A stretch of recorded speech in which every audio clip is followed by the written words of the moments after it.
question qu'on va attaquer maintenant. Merci à tous d'être aussi nombreux. C'est impressionnant, évidemment. Merci à Karine Terger de me faire confiance et de me permettre d'être là devant vous aujourd'hui. Est-ce que c'est bon au niveau du son?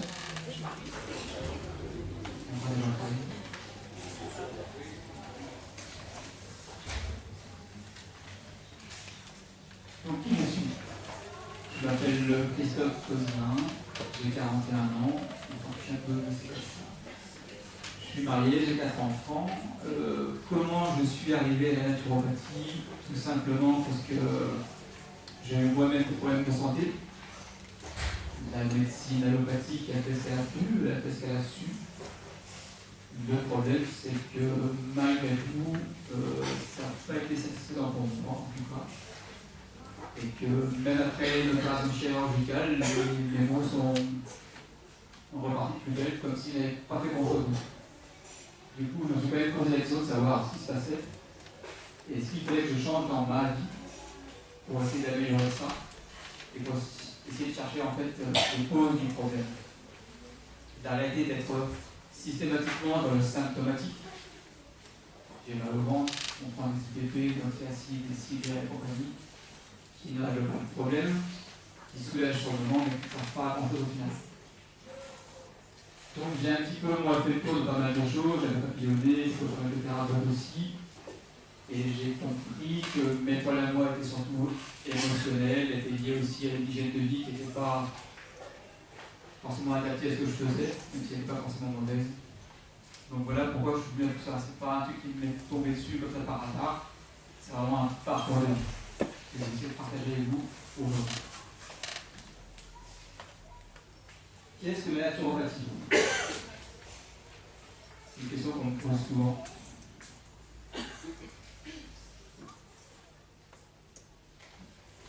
Ce qu'il faut comprendre, c'est que la naturopathie, finalement, on l'utilise depuis la nuit des temps, sans forcément la nommer.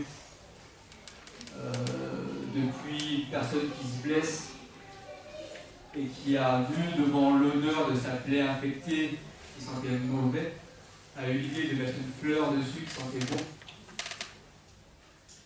Les huiles essentielles de la plante qui battaient sur sa plaie, grâce au pouvoir antiseptique, aidaient la plaie à cicatriser. C'est de la naturopathie. La personne qui a compris qu'après un gros festin, le fait de jeûner pendant un jour ou deux aidait son corps à être détoxifié d'abus de nourriture et d'alcool, c'est la naturopathie. Quelqu'un qui prend des tisanes régulièrement, parce qu'il a compris que telle et telle plante l'aidait à digérer, c'est la naturopathie. Lorsque une personne qui a des douleurs articulaires a compris qu'en mettant de l'argile, en récupérant le limon de la rivière et en faisant ça régulièrement, a réussi à assouplir cette articulation et à se faire du bien comme ça, c'est de la naturopathie. Donc on utilise ça depuis toujours, sans forcément la nommer. Bon, après, les choses ont fait qu'on a synthétisé beaucoup de choses, on a oublié un petit peu d'où on venait. Non, c'est pas ça, la naturopathie, c'est avant tout une hygiène de vie. C'est le parcours que j'ai eu pour moi, hein. Je vais me remettre en question. J'essaie de comprendre tous mes problèmes qui peuvent venir. C'est pas comme si on prend un médicament qui va directement vous soulager. Là, c'est vraiment reprendre sa vie en main, et ça demande un effort personnel. Vous êtes très sérieux, c'est une peur. C'est un mode de vie et d'alimentation correct pour maintenir le sein en bonne santé et rétablir le malade chronique. En gros, s'il y avait une définition à donner à la naturopathie, ce serait celle-ci. Reprendre son hygiène de vie, avoir un mode de vie et une alimentation correcte pour ne pas tomber malade à la base. Déjà. Plutôt que d'être dans le symptomatique et d'attendre d'avoir un problème, on va essayer de prendre le problème en amont pour avoir une bonne hygiène de vie. Des questions? Tant mieux.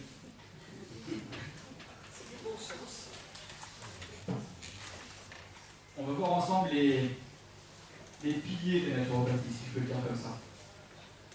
Le premier pilier, ça va être le vitalisme. Le principe, notre organisme est soumis à de multiples agressions, que ce soit bactérienne, virale, le chaud, le froid, les médicaments qu'on va prendre, le stress, les chocs émotionnels, les chocs électromagnétiques. Rien que dans cette salle, à mon avis, au bas mot, il y a peut-être 60 téléphones portables en fonctionnement. Ça, sur le long terme, on n'a pas encore de recul pour savoir ce que ça nous fait. Et aucun organisme vivant peut s'adapter à une telle multiplication d'ondes en si peu de temps. Donc ça, c'est une agression au quotidien de notre organisme. Finalement, toutes ces agressions-là ne portent pas atteinte à notre vitalité, à notre santé plutôt, tant que notre vitalité est bonne, tant que notre vitalisme est bon. Le but de mon travail, ça va être de faire en sorte que vous ayez la meilleure vitalité possible, pour justement ne pas tomber malade suite à toutes ces agressions, comme je l'ai énoncé. Malheureusement, la vie d'aujourd'hui est un petit peu compliquée, c'est un peu la course contre la montre, on vit dans un stress un peu permanent. Maintenant, et c'est une avancée, les femmes travaillent. Bien que ce soit une avancée, force est de constater que c'est encore elle qui malgré tout s'occupe de beaucoup de choses à la maison et des enfants, même si les choses évoluent. Du coup, ces dames-là qui travaillent et qui en plus doivent assumer tout ce qui est à la maison, plus les enfants, ne prennent plus vraiment le temps comme avant de préparer des repas, ces maisons correctes, car de plus en plus de gens s'écartent de ça. Et par manque de temps, par manque d'énergie, à cause d'une vie contre nature, vont avoir tendance à ouvrir une boîte le soir et mettre ça au micro-ondes et donner ça à manger aux enfants. Ces aliments-là qui sont vides de substances, qui ont été énergétiquement complètement détruits par les micro-ondes, l'enfant ne mange rien, il mange une pipe, il remplit son ventre, c'est tout. Tout ça va faire en sorte que les défenses immunitaires de cet enfant vont s'affaiblir et qu'il va se mal. Après, on va dire, ah, mais c'est normal, il a des rayures tout l'hiver, c'est normal, c'est un enfant. Non, c'est pas normal. D'un point de vue naturopathique, un enfant ne doit pas être malade. Ça peut arriver, on est bien d'accord. Mais un gamin qui fait 10 rideaux dans l'hiver, il y a un problème. D'accord ?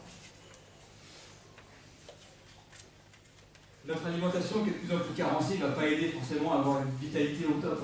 Le système immunitaire s'affaiblit de plus en plus.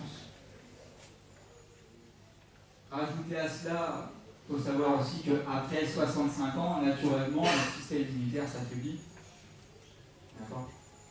Là, on va rentrer dans l'hiver, le froid, le manque de soleil et compagnie contribuent aussi à une chute du système immunitaire. Et finalement, c'est tout cet ensemble de choses qui font qu'on est plus performant, que notre vitalité chute et qu'on va tomber malade.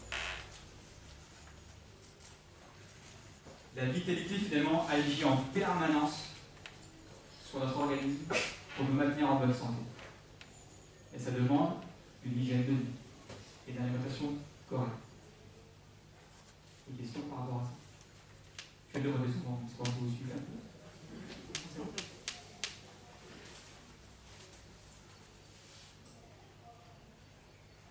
Mon rôle, c'est de cultiver, si on peut le dire sur ce terme-là, le vitalisme. Comment? Pour un mode de vie sain, pour avoir le meilleur système immunitaire possible. C'est la base. La base. J'ai rencontré plusieurs personnes sur le salon qui avaient la maladie de Lyme, on peut dire. Et on me pose beaucoup la question, mais pourquoi il y a de plus en plus de Lyme? Et est-ce qu'il y a plus de tiques qu'avant? Je ne suis pas persuadé. Alors on a découvert qu'il y avait plus de tiques infestés qu'avant. Ça c'est une réalité. Ceci dit, avant on se faisait piquer régulièrement, peut-être pas forcément mal. C'est juste que maintenant notre système immunitaire est tellement affaibli que les maladies se déclarent plus rapidement. Donc on en revient à un problème.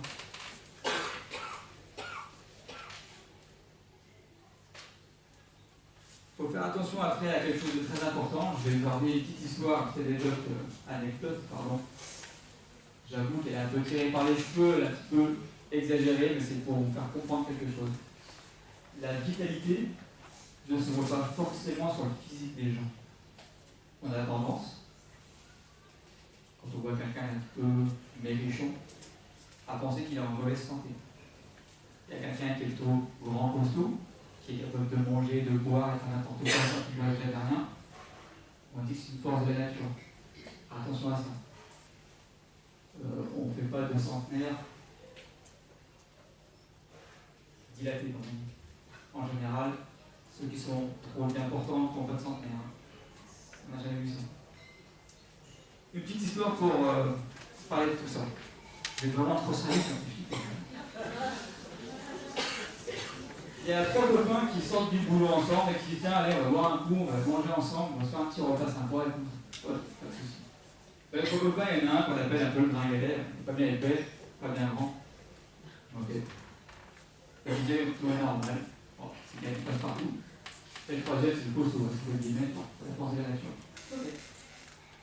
Sortent du boulot, partent chez le copain, on commence à manger, boivent des calmants, boivent l'apéro, tout va bien. Le repas arrive, un beau rôti avec des champignons ramassé par un des copains. Sauf que ce copain-là, il n'a pas fait vraiment attention à ce qu'il a ramassé. Et dans l'eau, les mecs ne sont pas très bons pour lui. Ok, se met à table.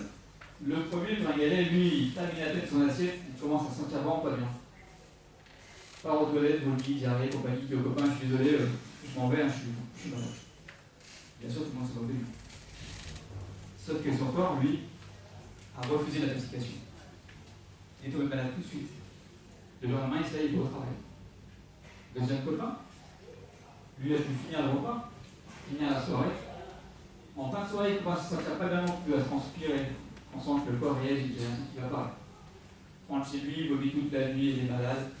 Il reprend le boulot au bout de 3 jours. Ça va à peu près. Le troisième copain, la force de la nature, le gros costaud, lui qui a bien bu, bien mangé, qui a tout fini, c'est même pour ça qu'il faisait la fête. C'est le bon vivant, l'épicurien, le costaud, la force de la nature. Lui n'a pas réagi. Son corps n'a pas refusé l'intoxication. Lui n'est pas tombé malade. Sauf que 3 jours après, il finit à l'hosto en rentrant.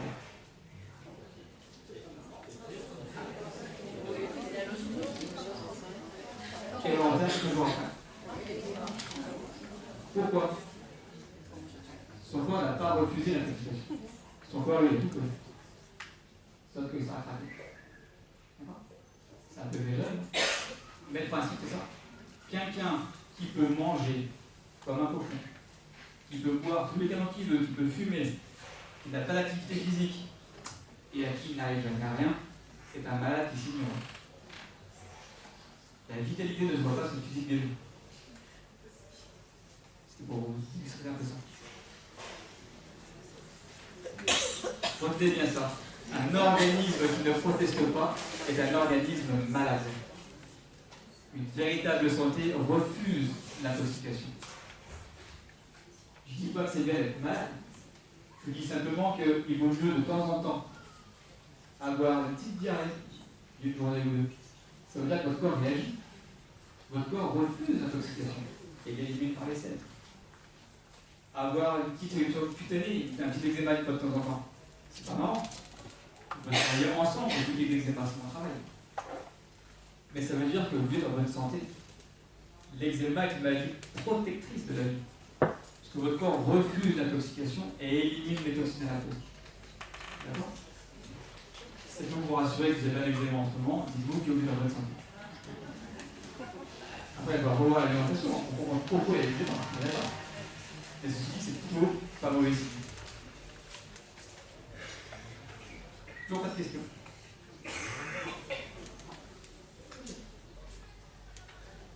On va voir ensemble un petit peu les facteurs de la chute immunitaire. Pourquoi notre vitalisme, pourquoi notre vitalité peut chuter. La première grande cause de ça, c'est la carence protéique. Il y a beaucoup de débats là-dessus. Les grandes épidémies du passé, étaient souvent liées en fait à des carences protéiques.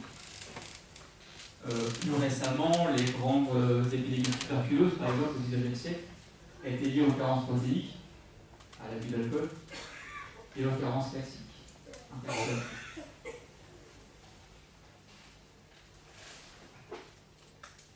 Il faut bien comprendre qu'il faut au système immunitaire une ration suffisante en protéines. Un système immunitaire ne peut pas se développer correctement sans un apport protéique correct.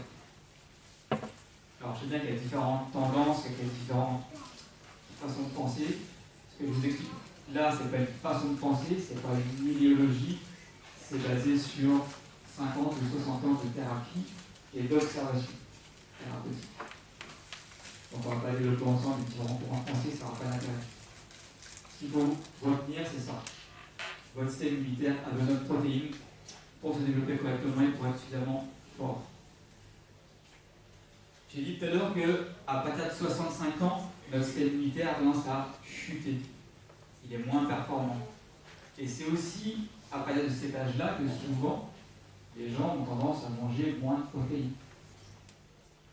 Pour différentes raisons. Peut-être qu'il y a une insuffisance rénale, peut-être qu'il y a d'autres choses, peut-être qu'on leur a dit, ou là, je mange pas comme le soir, c'était.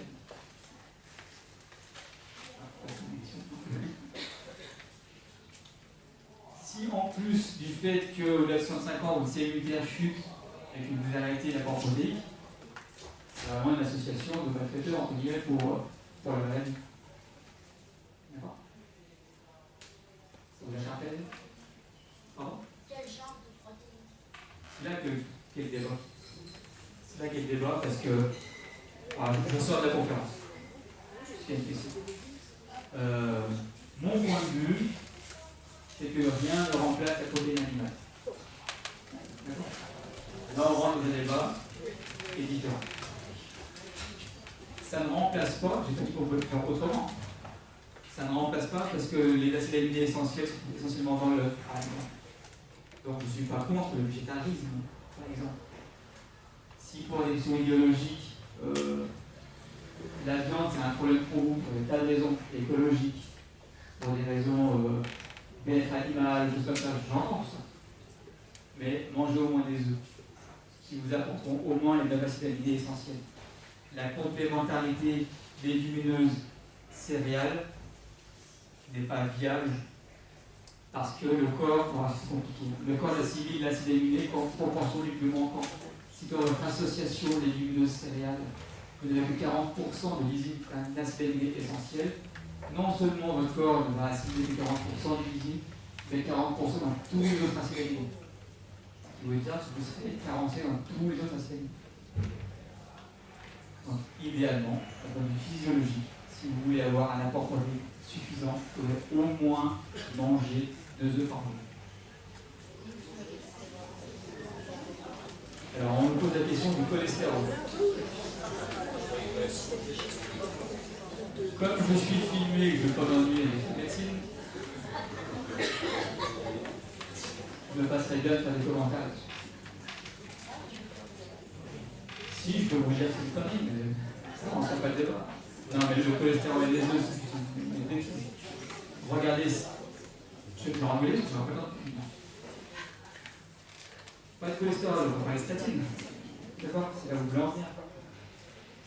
Si vous regardez la proportion de la consommation de statine depuis 50 ans, sur une courbe, ça fait à peu près ça.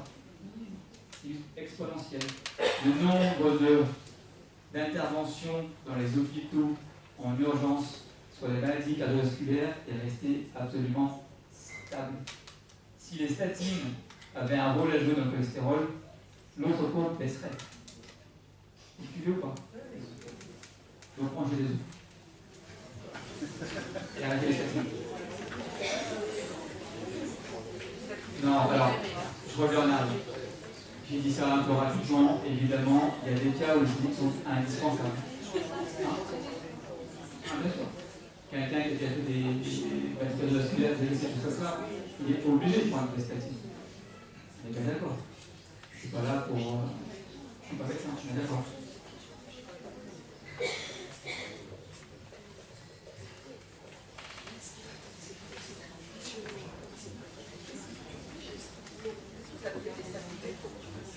Ah, voilà, alors on sort vraiment du débat. Qu'est-ce que j'appelle les statines? Les statines, en fait, c'est un médicament allopathique, chimique, qui vise à faire baisser le taux de cholestérol dans le sang. Voilà. Et on a considérablement baissé de. Comment dire? Avant, pour prendre des statines, il fallait être à un certain niveau, je ne sais pas, 2, quelque chose de cholestérol dans le sang. Et on a cessé de diminuer ce seuil, ce qui fait qu'on a de plus en plus augmenté. Il y a de plus en plus de gens en fait, qui sont sous statine parce qu'on baisse le seuil. Avant, à 2,5, on était enfin, je dis n'importe quoi, je ne sais plus si c'est ça les chiffres. Hein. Je crois que c'est ça. À 2,5, on était en bonne santé, maintenant à 2,5, on est en bonne santé. Hein, si je résume. Donc, on ne fait pas ça pour acquis. Hein. On ne fait pas être des chiffres exacts.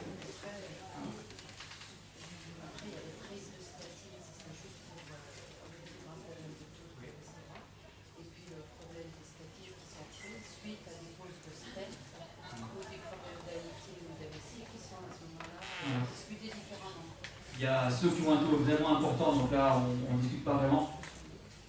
Après, il y a beaucoup de statines qui sont prises en prévention. C'est là que le débat est plus délicat. Voilà. C'est plus clair comme ça.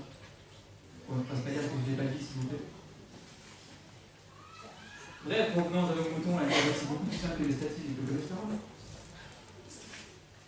Les carences en oligo-éléments, c'est quelque chose qu'on ne perçoit pas franchement, mais qui est super important. Autant les métaux lourds sont dangereux, autant on a besoin d'oligo-éléments de notre alimentation pour être en bonne santé. D'accord? Ce sont des traces en fait des métaux comme le cuivre, le magnésium, le manganèse, etc. qu'on trouve dans notre alimentation sous forme de traces, de l'ordre du microgramme, du milligramme, voilà, en très faible quantité. Le problème, c'est que le mode de culture intensive, grâce notamment au glyphosate, a pollué considérablement nos sols et continue à le faire, ce qui fait que nos aliments, nos fruits, nos légumes sont complètement dépourvus de tout ça. Ce qui fait qu'on mange du vide, très clairement, on mange de rien. La politique nutritionnelle, c'est une catastrophe. Et tout ça fait qu'on souffre de carence d'oligo-éléments. Donc, manger bio, c'est pas qu'un phénomène de mode. Je vous assure que même si le bio est perfectible et que c'est pas parfait, c'est toujours mieux que de manger la recette. Dans le pire des cas, ça vous soulagera des doses de raticides, de pesticides, de fongicides, et j'en passe des îles, et du fameux glyphosate. D'accord? Il faut savoir quand même que pour retrouver la valeur nutritionnelle d'un fruit il y a 50 ans en arrière, il faudrait manger une demi-cagette de fruits maintenant. D'accord? Donc voilà, si vous pouvez manger bio, je vous encourage quand même. C'est moins pire. Malheureusement, on est à un point où on ne cherche pas le mieux, on cherche le moins pire. Ce qui est, de mon point de vue, complètement dramatique. Mais on fait comme on peut. Ça, c'est vraiment un gros problème. Petite parenthèse sur le glyphosate, parce que j'en parlais. Vous savez quand même que le glyphosate, c'est pas Monsanto qui a le droit. C'est une entreprise à l'époque très chaudière. On se servait du glyphosate pour détartrer les chaudières. Pourquoi? Parce que le glyphosate a ce pouvoir de chélater, emprisonner les minéraux, de manière à ce que les minéraux soient éliminés par l'eau quand on remet les en route. Même ça ne pousse pas sur les parois. Quand on met ça dans nos champs, il se passe la même chose. Tous les oligo-éléments, qui pourraient être de la pluie, qui pourraient être du sol, etc., ne restent pas dans la cave, elles ne restent plus, et sont éliminés par la pluie. Donc finalement, nos aliments, avec les agriculteurs qui mangent la sève, ne sont pas d'accord. En tout cas, c'est ça, c'est le fait est là, c'est que nos aliments sont dépourvus de tout nutriment. Alors comme la nature déteste ce qui est déséquilibré, elle va envoyer là-dessus des parasites, des champignons, des insectes, pour détruire cette plante qui est malade, puisqu'elle n'a rien. D'accord, elle est belle, les tomates sont bien, c'est quand même. Et nous, plutôt que d'écouter la nature, et d'essayer de comprendre mais pourquoi il y a autant de champignons sur cette plante, et ben on va mettre des fruits en plus dessus, antifongiques, insecticides, etc. etc. Et c'est un cercle vicieux, on s'en fout. Est-ce que ça vous fait réagir ça?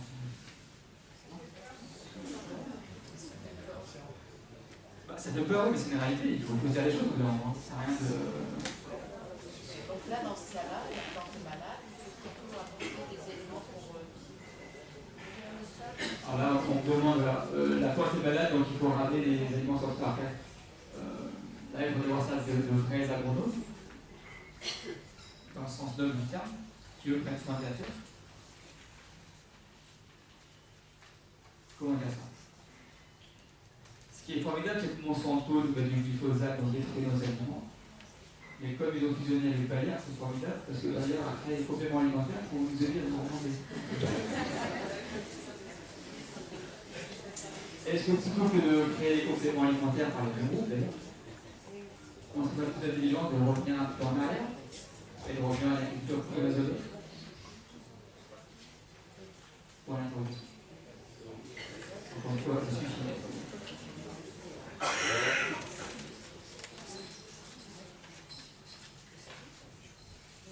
Les carences en AGE, les acides gras essentiels. Je ne sais pas si ça vous parle. On consomme 5 fois moins d'oléagineux qu'en 1850. Ça, c'est un fait. Oléagineux, amandes, noisettes, noix. À l'époque, tout ça, maintenant, il y a plus de choix, cajou, pistache, cacahuètes. Là-dedans, on retrouve beaucoup d'acides gras essentiels. Il faut comprendre que vos cellules sont faites d'aminoacides, de protéines, et d'acides gras essentiels, oméga 3, etc. Si vous êtes carencé d'acides gras essentiels, la membrane cellulaire est moins performante et elle sera plus perméable aux virus et aux bactéries. Donc vous tombez plus facilement malade. Donc, si votre pouvoir digestif le permet, parce que c'est pas toujours évident pour tout le monde, n'hésitez pas à manger des noisettes, des amandes et des noix. On ne peut pas remplacer ça par l'huile de noix. Voilà, très bonne question. On ne peut pas remplacer ça par l'huile de noix, si, à une condition.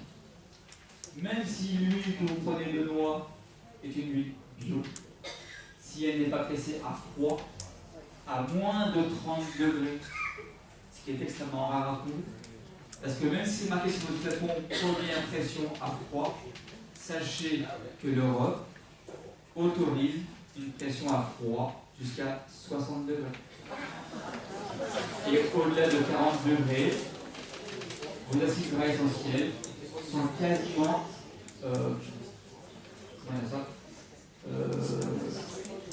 sont détruits, en fait, ne sont pas assimilables par l'organisme. D'accord? Si vous voulez une adresse, pour une adresse de quelqu'un qui fait ça, c'est bio, c'est pressé, première pression à froid, c'est garanti, c'est marqué sur la bouteille. Mais si, ouais, moins 30 degrés. Si c'est pas marqué dessus, pression à froid, moins 30 degrés, c'est que c'est entre 40 et 60. Vous pensez boire, manger, pour dire, une huile d'une excellente qualité, et c'est pas si vrai que ça. Même bio, on n'est pas sur ce débat-là. En ce qui concerne l'huile d'olive, il faut même faire attention que ce soit. En ce qui concerne l'huile d'olive, il faut même faire attention que ce soit marqué avec des procédés mécaniques uniquement. Parce qu'autrement, les filtres qui ont servi sont passés à des solvants benzéniques et donc on a soi-disant de l'huile qui a été pressée à froid. Mais par contre, sur les bouteilles, alors, attendez.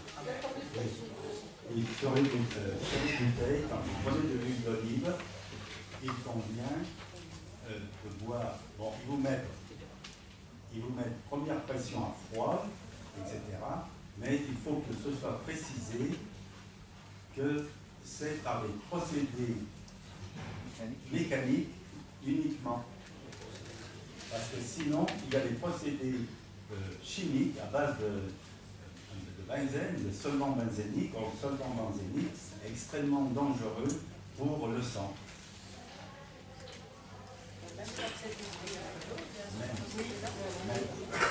On va revenir un petit peu sur les thèmes, parce que là, sinon on est parti pour 3 jours. Si on fait le tour de tout ce qui n'est pas bien. Bref, voilà. Pensez bien à ça. essentiel pour la perméabilité de vos cellules. Après, on va essayer d'accélérer un peu, le surmenage digestif. Comprenez ceci, vous avez votre énergie vitale, votre vitalité, appelez ça comme vous voulez, on a chacun la nôtre. Cette énergie sera dispatchée sur votre cortical, sur votre système immunitaire, sur votre système digestif, et en gros sur votre système locomoteur. C'est pas les gros systèmes qui existent. Toute l'énergie que vous allez dépenser à la digestion est une énergie qui ne sera plus disponible pour votre système immunitaire. Or, au-delà des débats diététiques et compagnie, etc., on va pas rentrer là-dedans maintenant. De nos jours, on mange beaucoup trop. Et on mange tout le temps. Quand je vois de gens, mais vous mangez entre les repas, en consultation, sauf que pour eux, une noisette d'eau, c'est pas manger entre les repas. Un bout de chocolat, c'est pas manger entre les repas. Un petit bout de pain avant de manger, c'est pas un repas. De mon point de vue, d'un point de vue physiologique, tout ce qui rentre dans la bouche entre les repas, vous flingue votre digestion, vous reprogrammez systématiquement une nouvelle digestion et vous utilisez toute votre énergie pour le tube digestif. Non, je ne parle pas de l'eau. Non. Je ne parle pas de l'eau, bien sûr. Tout ce qui est sujet à la digestion. De l'eau. Non, de l'eau aussi. Non, du lait aussi. C'est du vin, je ne dis pas, mais de l'eau. Donc pensez à ça. À chaque fois que vous mangez entre les repas, même si pour vous ce n'est pas un repas, tout ce que vous notez, c'est clair, entre les repas, vous demande beaucoup d'énergie. Et c'est autant d'énergie que vous n'avez pas pour le système immunitaire. D'autant plus que vous allez sursolliciter vos organes. Un organe sursollicité va avoir un renouvellement cellulaire accéléré. Tout renouvellement cellulaire accéléré va potentiellement modifier l'ADN de vos cellules et les rendre cancérigènes. Voilà, c'est une petite tâche.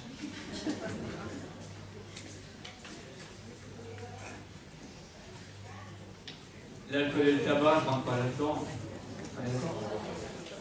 C'est vraiment défavorable pour le système immunitaire. Il faut le savoir. Après, une fois qu'on a les infos, on fait ce qu'on veut avec.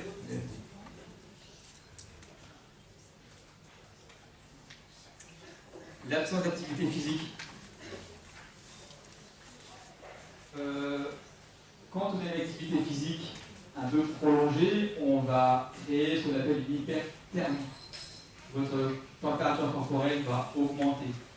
Et c'est cette augmentation de votre température qui va booster votre système immunitaire, qui va le mettre en route. De la même manière, quand vous avez un peu de fièvre, c'est ce qui met en route votre système immunitaire. On en parlera un peu plus loin dans la rencontre.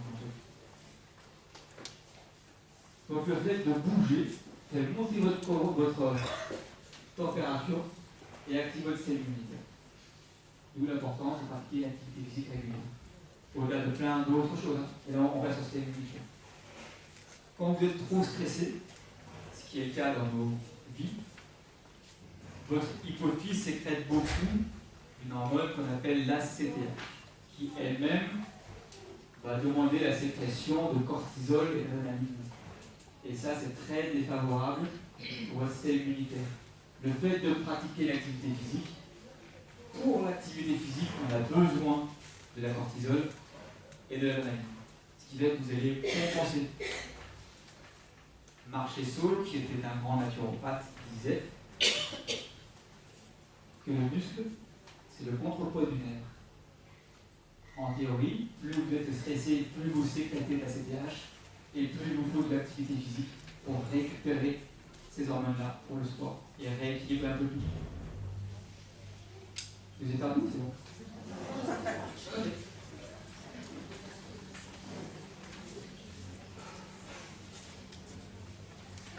Les champs électromagnétiques, on l'a abordé rapidement tout à l'heure.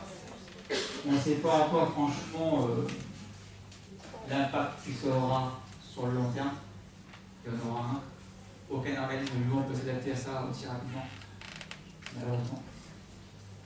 Protégez-vous du mieux que vous pouvez, coupez le wifi chez vous le soir, c'est tout ça fait.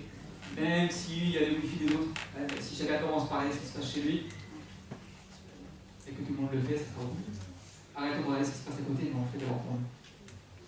Je pense que c'est une première étape déjà. C'est-à-dire qu'il faut débrancher les règles. Ouais, débrancher le soir, mais ça me paraît intéressant. Moi je le fais après, je prends mon exemple, moi je le fais. Tout ce qu'on peut faire, même si ça paraît rien du tout, tout ce qui est pris les 2 enfants.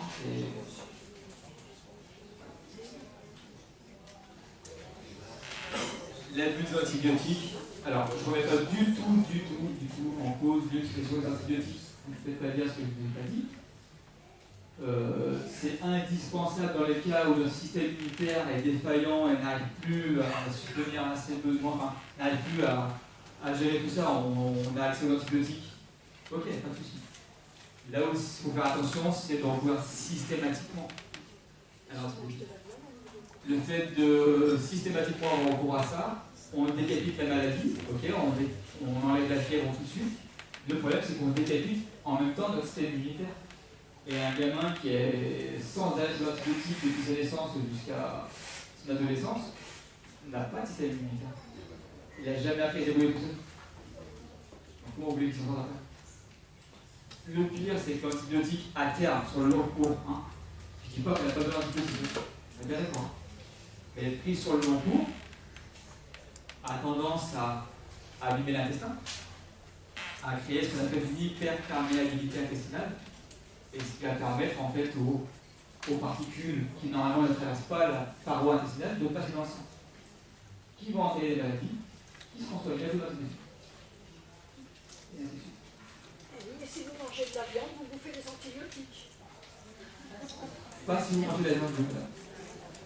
Moi j'achète une viande bio, une viande d'herbe, où l'agriculteur est en autarcie dans son activité et la bête ne mange que de l'herbe de son exploitation.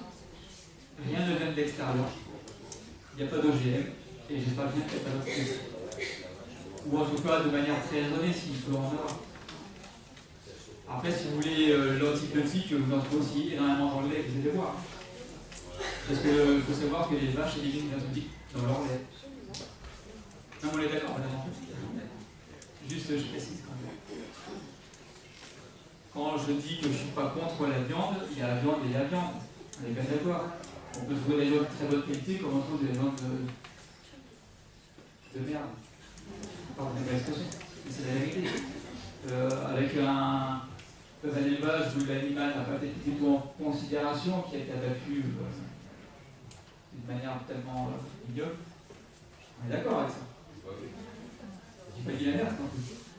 Seulement, si vous avez l'occasion de trouver une viande qui a été élevée dans de bonnes conditions, même si elle a reçu des antibiotiques de manière raisonnée, comme on l'a toujours fait avant peut-être, et plus maintenant intensif, etc., c'est pas forcément mauvais.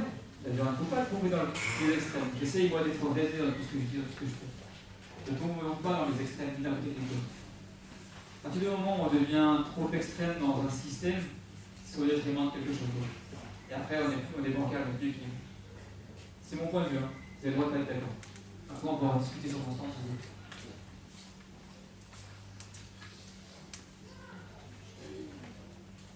Est-ce que vous avez des questions?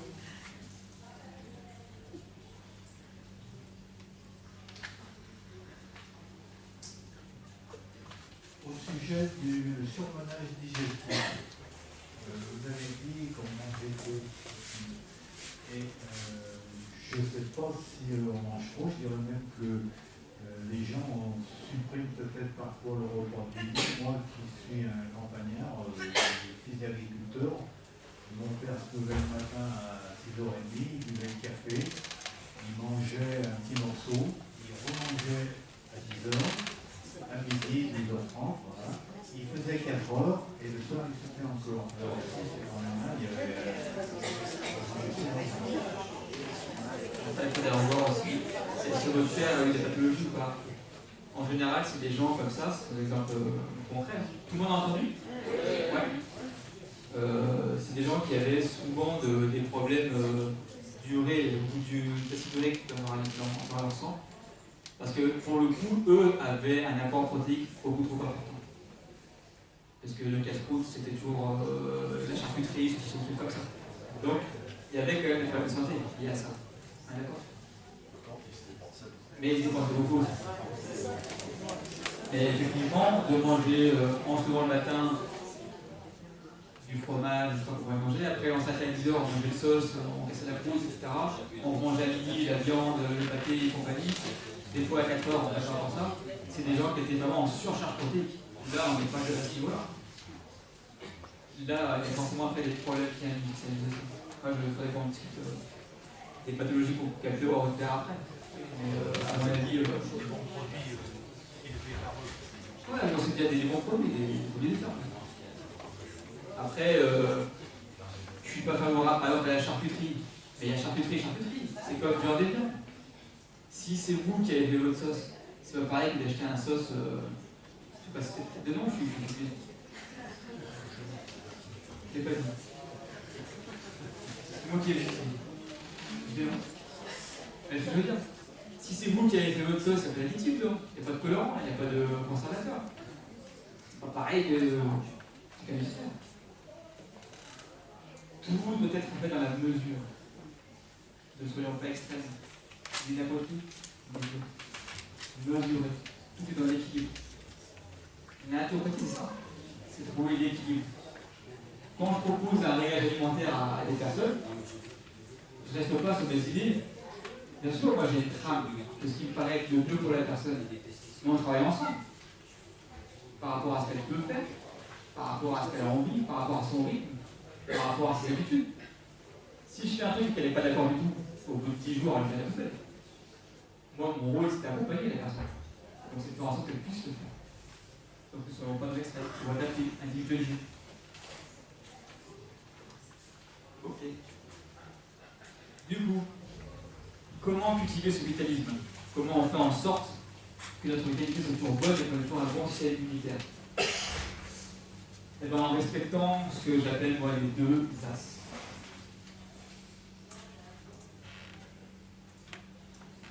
Une alimentation équilibrée, naturelle, digeste et individualisée. C'est ce que j'expliquais. Il faut savoir individualiser. Quand vous lisez quelque chose dans un bouquin ou sur Internet, ce sont des grandes phrases. Tout le monde n'est pas capable de manger les mêmes choses. Tenons compte du terrain de la personne. Mon travail, c'est ça. C'est de savoir de quoi on parle. Comment vous êtes. Quelqu'un qui est frileux ne procure pas l'acide des fruits. C'est quelqu'un qui va souvent faire des maladies nerveuses, mais qui adore les fruits, mais il n'en faut pas trop, parce qu'il va se déminéraliser. D'accord? Je crois que ça réagit. Ça fait le fait à chaque fois. Vous n'avez pas trop sujet. Alors, pourquoi il faut individualiser l'alimentation? Parce qu'on n'est pas tous fait pareil. Il y a plusieurs typologies de personnes. Il y a des gens qui vont bien contrôler l'acide des fruits, qui vont pouvoir en manger souvent sans que ça cause de problème.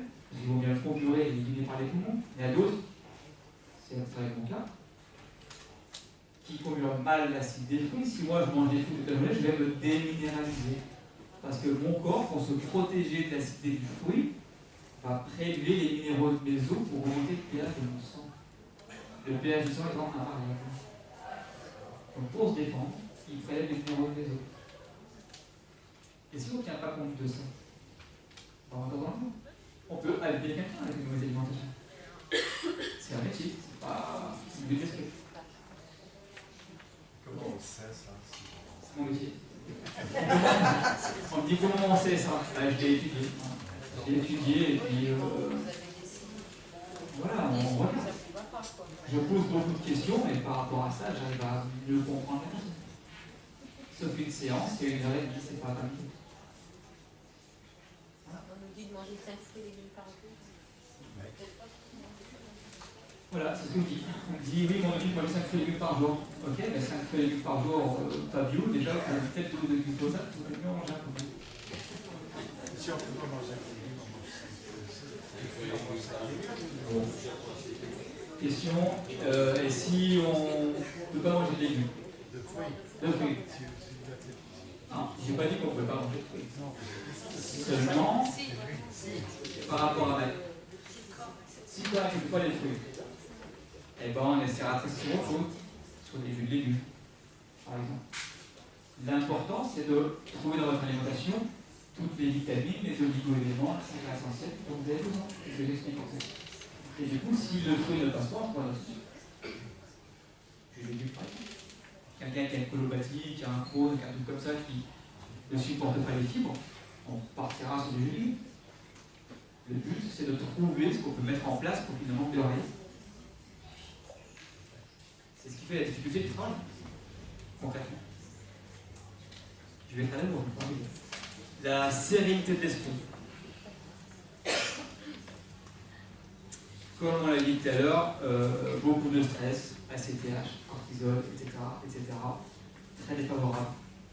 Alors après, il y a plein de méthodes pour essayer de se sentir bien. La méditation, la sophro, la relaxation, le bol tibétain. À vous de trouver ce qui vous convient. Moi, je travaille beaucoup sur l'émotionnel avec la DCMO, qui est la désensibilisation des choses émotionnelles, par les mouvements oculaires. Voilà, on arrive à soulager beaucoup de problèmes grâce à ça. Ce qui permet d'avoir une sérénité relative, mais qui nous aide à ne pas être dans un état de stress. Il ne faut pas confondre le stress qui vous arrive sur le moment, je ressens un stress, et l'état de stress. Quand votre corps s'est modifié chimiquement à fonctionner grâce au stress. Ou là, c'est le corps qui prend le rôle de la vie. Voilà, c'est un autre débat. L'activité physique de la nature, ce qui est très important. Pour l'activité physique en général, mais de la nature, c'est quand même pas mal parce qu'on se charge quand même d'ions négatifs, etc. C'est quand même favorable. Quand je parle d'activité physique, c'est pas forcément des dépôts dans cette étude. Une marche en forêt, c'est génial. Et pour la sérénité d'esprit, et pour l'hyperthermie, dont j'expliquais juste pas. Et le sommeil. Là, vous retrouvez les 4 piliers pour maintenir votre vitalité. Et je suis sûr que si je demande à la salle combien de gens dorment bien, il n'y a pas beaucoup de gens qui se lèvent. Qui dort mal? Ah, je vous ai eu. Ouais, ça en fait quand même quelques-uns. Je vais bien avoir 30% qui a la vie. Et là, on va mettre en place des choses aussi pour essayer de vous accompagner là-dedans. Qu'est-ce qui fait que vous dormez mal? Est-ce que ce sont des carences? Est-ce que c'est parfois quand on mange trop le soir, on dort mal, mais ne pas manger suffisamment aussi? Tout est dans l'équilibre. Et ça, on en fait du travail. Ça prend du temps. Et mon rôle, en fait, c'est de vous accompagner dans votre hygiène de vie pour respecter ces 4 piliers. D'accord? Lorsque ces 4 paramètres sont parfaitement respectés, l'immunité est au top, en tout cas, est meilleure, pour détruire les bactéries, les virus, les champignons, etc. etc. Est-ce que vous avez des questions par rapport à ça? Je vais essayer d'accélérer un peu. En gros, ce qu'il faut comprendre, l'émonctorisme, c'est un manque barbare. C'est la science des émonctoires. Ce qu'il faut comprendre rapidement, les apports toxico-toxiques, c'est tout ce que vous allez retrouver dans votre alimentation. En gros, tout ce qui est industriel, avec, encore une fois, c'est là, on sait tout le temps. Les colorants, les conservateurs, les édulcorants, tout ça, ce sont des apports toxiques pour l'organisme. D'accord? On a compté qu'on pouvait en consommer jusqu'à 4 kg par an. C'est rien. Il y a les toxines intestinales. Tout ce qui est mal digéré est la proie des bactéries. Et va créer des toxines intestinales. Tout ça, ce sont des apports toxiques pour votre organisme. D'accord? Il y a les résidus métaboliques. Quand vous fonctionnez, vos cellules fabriquent de l'énergie, de la chaleur, donc on crée des résidus, des déchets. Et au moment qu'il y a production d'énergie, il y a aussi par application des déchets. Tout ça, c'est des apports toxiques. Il y a aussi des cadavres cellulaires. À chaque fois que vos cellules se renouvellent, tout ça, c'est normal, hein, c'est partie du fonctionnement. Seulement, il faut faire en sorte qu'il n'y en ait pas trop. Parce que, je vais en retenir un pour tout. Après, il y a les portes de sortie, c'est ce qui rentre. Après, il y a les portes de sortie, les émonctoires. Le foie qui est émis par la bile, les reins qui est émis par l'urine, les poumons qui est émis par le gaz carbonique, etc. La peau qui est émise. Et alors on disait que l'eczéma, c'est d'éliminer les toxines à la peau. C'est ça. Ça, c'est un émonctoire. Donc il y a tout ce qui rentre dans le corps et tout ce que le corps élimine. Et le but, c'est de faire en sorte que ce soit équilibré. Imaginons que dans cette pièce, il y ait des ouvriers, 5 ou 6 ouvriers qui rentrent avec des moellons. S'il y en a 5 ou 6 qui travaillent à la même vitesse et qui les ressortent, tout est équilibré, ça rentre, ça sort, c'est ok. Si vous êtes trop fatigué, ou que vos émonctoires ne marchent pas très bien, votre foie, vos reins, n'importe quoi, et qu'il y a toujours autant d'apports, et qu'il y a tous 12 ouvriers pour les sortir, ça s'accumule. Et l'accumulation va vous rendre malade. D'accord? Tout va bien sinon?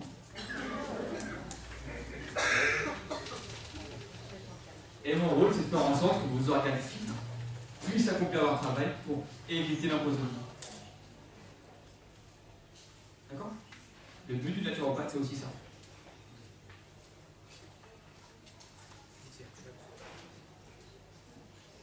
Est-ce que pour nettoyer l'organisme, il est bon de, disons, de faire des cures fin d'année, plutôt au mois de janvier, pour qu'on s'est bien empilé pour les fêtes, là,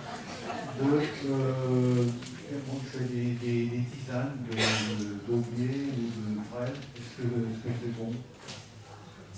Vous faites de la naturopathie, ce que je expliquais au début. Ouais, il n'y a pas de problème là-dessus. Moi, mon point de vue, c'est plutôt de dire on va essayer de ne pas faire trop d'excès pour éviter justement l'intoxication. De ne pas donner bonne conscience avec une tisane alors que c'est moins grave. C'est mon point de vue, hein. Mais le but, c'est un peu ça. Mais oui, vous pouvez le détoxifier régulièrement, il n'y a pas de... surtout avec ça, l'eau c'est super. L'eau bénitiole, c'est bien. Je ne sais pas si vous connaissez, mais ça marche. L'eau bénitiole. L'aubier. L'aubier, c'est les corses en fait. Et la prêle qui est très reminéralisée en face.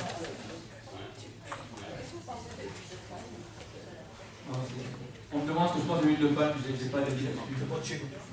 C'est pas de chez nous, puis c'est pas le lieu pour en parler. C'est pas bien. Je sais pas. Je connais pas.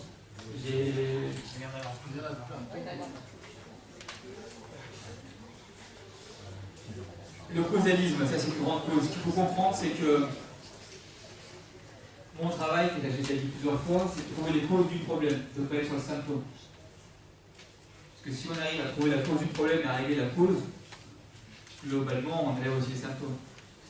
C'est pas mon rôle de... Parce que les gens me demandent parfois, j'ai mal à tel et tel endroit, qu'est-ce que je peux prendre comme plante? Bon, c'est chouette. C'est mieux que de prendre un médoc peut-être. Il y a encore un petit peut-être. Mais c'est bancal. Parce qu'on traite de symptômes, on fait de l'allopathie verte, comme je viens de dire. D'accord? Ça vous parle ça comme ça? Si vous êtes dans le symptomatique, vous faites quand même l'allopathique. Moi, mon rôle, c'est de trouver pourquoi il y a telle et telle pathologie. Et qu'est-ce qu'on peut faire en amont pour soulager ça? Alors, je ne dis pas qu'il ne faut pas accompagner par des médicaments, par des plantes, quand il y a un problème. Je ne parle pas d'une pathologie grave, hein, qui nécessite une prise en charge médicamenteuse, etc. Je ne parle pas de ça. Je parle pour maintenir la bonne santé. D'accord? On va mettre quelque chose en place. Mais en gros, c'est ça le problème. C'est qu'il y a toujours mal au ventre. Ok, c'est bien d'où votre mal au ventre? Est-ce que c'est alimentaire? Est-ce que c'est votre corps qui gère mal cette substance, une intolérance ou je ne sais pas quoi? Est-ce que c'est émotionnel? Mon travail, c'est de trouver ça. C'est de vous aider à trouver les causes du problème, pour ne plus avoir de douleur. Alors j'accompagne éventuellement dans un premier temps, mais ce n'est pas le but du jeu. Si tout votre vie, vous êtes obligé de prendre des compléments alimentaires, ça n'a pas de sens. Non? Vous n'avez pas de sens? Surtout que ça va vous coûter cher en plus. Le naturopathe est là pour trouver les causes du problème. En gros, une fois qu'on a fait ça, c'est d'accélérer un petit peu, comme dans un info. On a repris votre alimentation, on a discuté un peu de tout ça, on a individualisé par rapport à votre mode de fonctionnement, etc. On a cherché les causes, c'est émotionnel, est-ce que c'est ci, est-ce que c'est là, est-ce que c'est énergétique. Okay. Il y a différents outils à votre disposition pour vous accompagner. Parfois, ça ne suffit pas toujours. Donc on a quand même à notre disposition ce qu'on appelle les biothérapies, les thérapies naturelles. On va retrouver l'aromathérapie, les huiles essentielles, l'oligothérapie, l'organothérapie, les compléments alimentaires. Je vais expliquer après, hein, je passe encore rapidement. Les gémeaux, les bourgeons, et la phytothérapie. Rapidement, l'aromathérapie, parce qu'on me pose souvent la question, mais je vais essayer d'aller un peu plus vite, c'est vraiment l'utilisation des huiles essentielles. C'est une substance aromatique obtenue par la distillation à la vapeur d'eau. Elle contient des molécules naturelles classées en famille biochimique. On va distiller les plantes, récupérer la substance huileuse, ce qu'on appelle l'huile essentielle, qui est très concentrée. Ne jouez pas avec l'aromathérapie. Ne jouez pas avec l'aromathérapie. C'est pas anodin du tout. Il y a certaines huiles qui sont grand public, mais pas toutes. Sont-elles dangereuses d'ailleurs? Attention aux phénols, aux cétones et aux agrumes. Pourquoi? Les phénols sont hépatotoxiques. Hein, on va commencer à attaquer un peu de poids. Par exemple, le girofle. C'est un super antibactérien, mais qui, pris sur le long cours, va attaquer votre foie. Les cétones, qui sont neurotoxiques. La viande poivrée, par exemple. On voit beaucoup les mecs de la viande poivrée. Attention, c'est une huile merveilleuse, mais 35% de cétones. Interdit aux enfants de moins de 18 ans, interdit aux femmes enceintes, interdit aux hypertendus et interdit aux personnes âgées.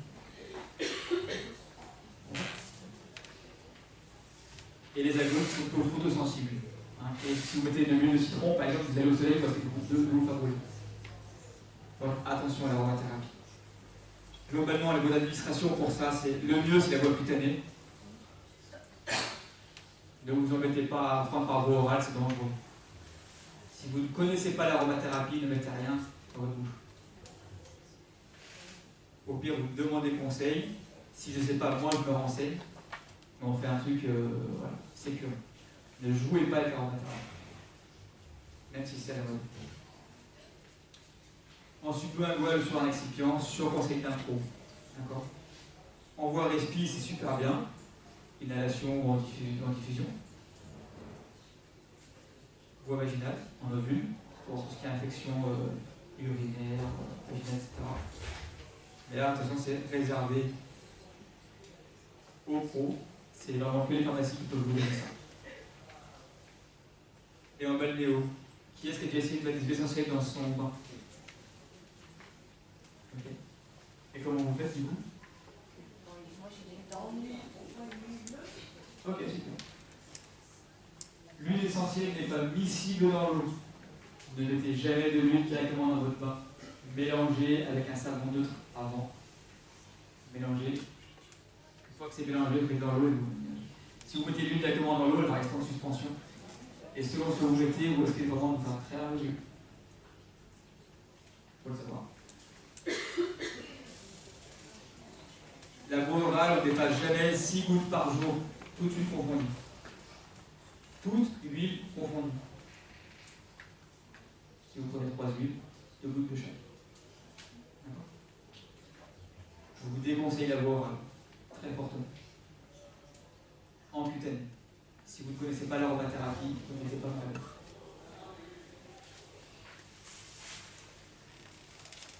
Interdit du problème gastrique, enfant et femmes enceintes. En gros, c'est bon, c'est ça.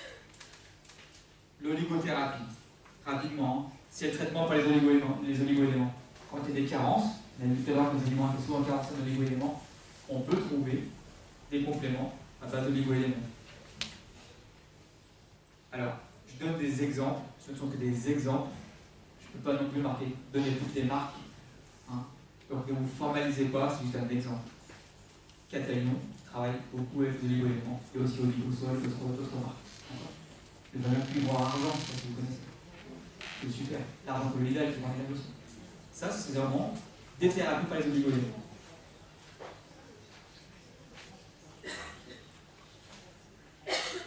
Les compléments alimentaires. Encore une fois, c'est un exemple. Ça, c'est un mélange de champignons, par exemple, qui marche très bien dans le système immunitaire. Shiitake, maitake, etc. Là, encore une fois, c'est quand on a un petit peu tout repris que pour accompagner, pour aller un peu plus vite, on complémente avec quelque chose pour vous aider. N'oubliez pas que le but, c'est quand même de trouver d'où ça vient pour ne pas avoir besoin d'en prendre.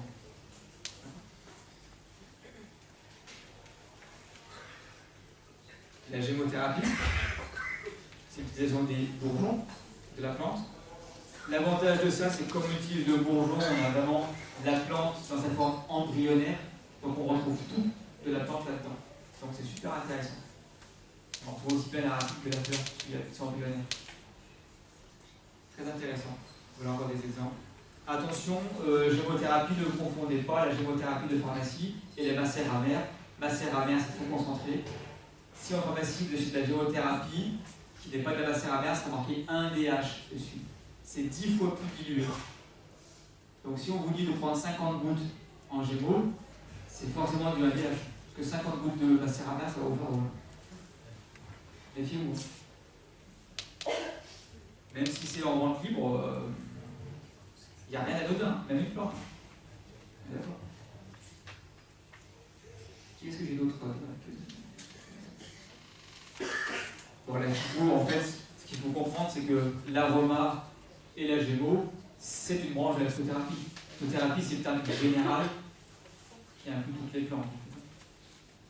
Et dans la phytothérapie, moi j'aime bien travailler avec l'aloe vera. C'est une plante qui, on retrouve tout dedans, toutes les vitamines, la plupart des oligo-éléments. Ça permet de travailler sur tous les systèmes à la fois.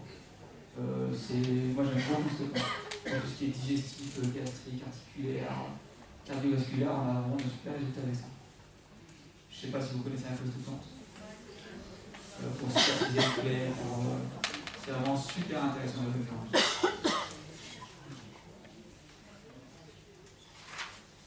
Est-ce que vous avez des questions par rapport à ce que j'ai dit? J'ai à peu près terminé, après je vais vous présenter une petite chose.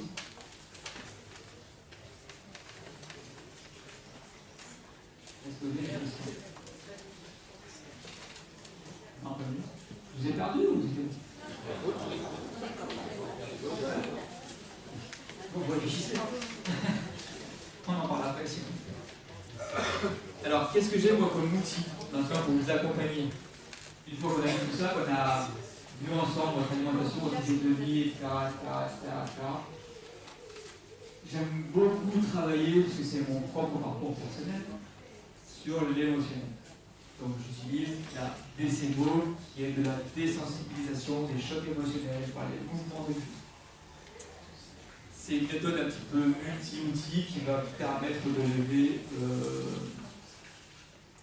les différents troubles émotionnels, les blocages émotionnels. C'est une technique qui reprend le MDR, vous connaissez peut-être, l'IFS, la théorie polymagale. Le but du jeu, prenons un exemple très simple, j'ai eu un deuil auquel chaque fois que j'y repense, je ressens encore cette tristesse qui monte. J'arrive pas à m'en défaire. J'ai mis de côté, j'étais avec, je continue à avancer la vie. Seulement, je sens bien que c'est pas intégré, il y a un truc qui va pas. Le but de ça, ça va être de se replonger un peu là-dedans, de ressentir corporellement ce qui se passe. Et en suivant mon doigt avec vos yeux, on va reprogrammer votre cerveau et ramener du positif sur ce moment-là. C'est-à-dire que c'est quand le pire pour vous dans cette situation-là? C'est quand je vois qu'il y a quelque chose. D'accord. C'est quelle émotion pour vous? C'est une grande tristesse. Et cette tristesse, elle est où dans votre corps? Elle est dans le moment. C'est comment dans votre corps? Mon corporel. C'est très serré, je ne comprends pas bien avec ça. De quoi vous auriez eu besoin à ce moment-là pour vous sentir mieux? J'aurais besoin de réconfort. Est-ce qu'il y a un moment dans votre vie où vous êtes senti entendu, en réconfort, et ça vous a fait du bien? Ah, je me rappelle, il y a une semaine, mon fils m'a pris dans ses bras, ça m'a vraiment fait du bien. Je me suis senti vraiment accueilli, je n'étais pas en bien. Ok. Qu'est-ce qu'il y a dans votre corps? Ah, c'était dans mon cœur. C'était comment mon cœur? C'était chaud. Et je continue le mouvement. Et on ramène ce moment positif sur le moment douloureux.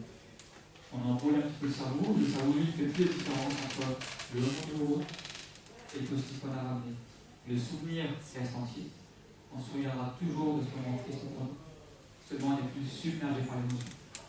On l'a intégré sensoriellement. On n'a pas fait de côté, on n'a pas fait avec. Il faut la intégrer sensoriellement. On ne touche pas au souvenir, mais on l'intègre. De manière à être submergé par l'émotion. Et ça, c'est formidable. On rejoint un peu la sérénité d'esprit. Ça en fait partie.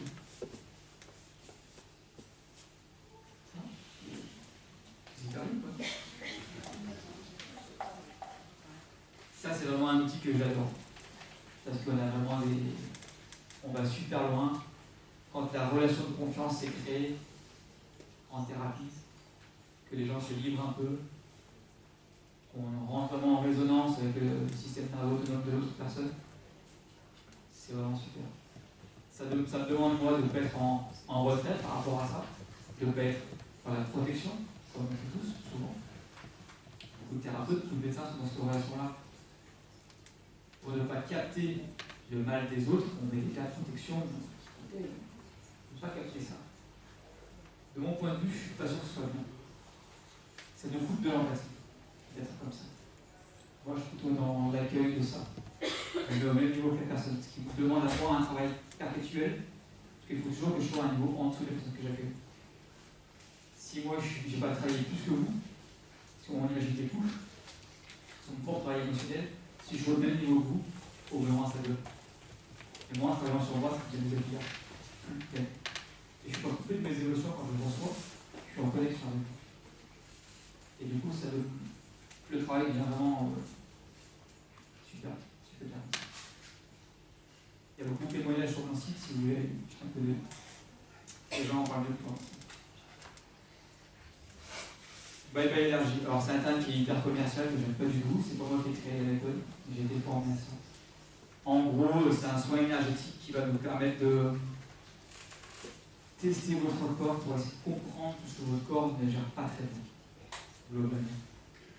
Donc là, on utilise le test musculaire sur l'épidémiologie où je teste, vous tenez des fioles dans la main et je regarde un peu la réaction de votre corps pour essayer de comprendre ce que votre corps ne gère pas bien. Une fois que vous avez déterminé ce que votre corps gère mal, qui va créer telle ou telle pathologie, plutôt que de vous dire arrêtez de manger, arrêtez de boire du lait par exemple, parce que le lait ça ne vous va pas, on va plutôt faire l'inverse, on va aider votre corps à supporter le lait pour que vous puissiez en prendre. D'accord?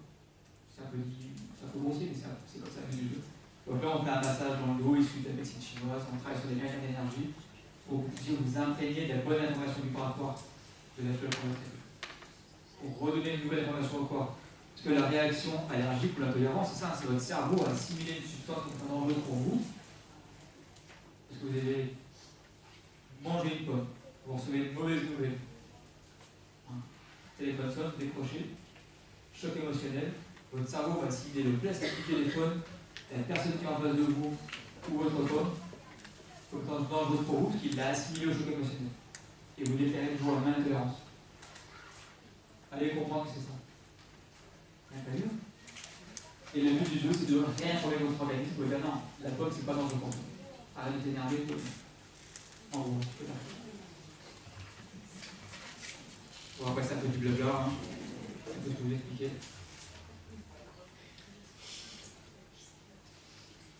Le phénomène allergique, c'est la réponse favorable d'un individu à différentes substances. Et il faut rectifier les équilibres énergétiques. Pourquoi l'énergie ne circule plus? Le but, c'est ça. Pour trouver la cause de la pathologie, encore une fois. Et on corrige la perception erronée du cerveau. Ainsi, on s'attaque à la cause du problème et non seulement aux symptômes. Encore une fois, on est dans la recherche des causes. Et on cherche. Souvent, on ne sait pas ce qui se passe. Donc on cherche. Des questions par rapport à ça?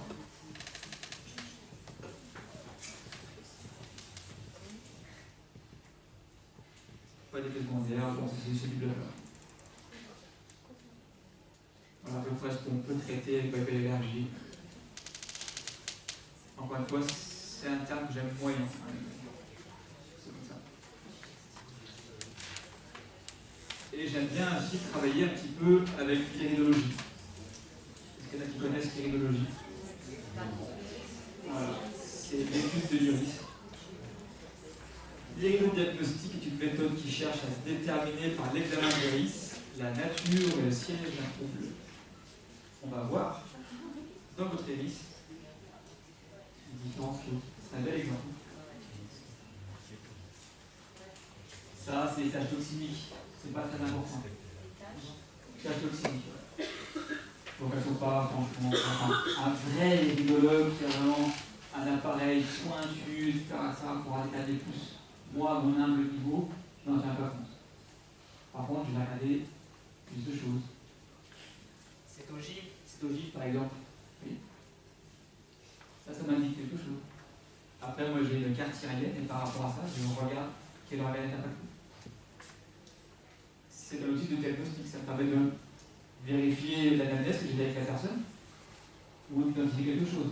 Un œil comme ça, dès le départ, vous voyez que normalement l'œil est plutôt vert, plutôt clair. Et vous voyez la première couronne là, qui est très très foncée. C'est le cercle gastrique qui est à cet endroit-là. Le cercle gastrique, l'estomac, etc. Si cette zone-là est très très foncée par rapport au reste de l'œil, c'est qu'il y a forcément une attaque à cet endroit-là. Donc là, très clairement, il faut reprendre l'alimentation. Ça saute au-dessus, je peux dire comme ça. Non, c'est très grave. Voilà. Ça permet de vérifier aussi. Et encore une fois, quand on cherche, et qu'on ne sait pas qu'on cherche forcément toujours, et bien de regarder dans l'œil, ça peut donner d'autres indications. Ça a été ou ça n'a pas été? Merci beaucoup.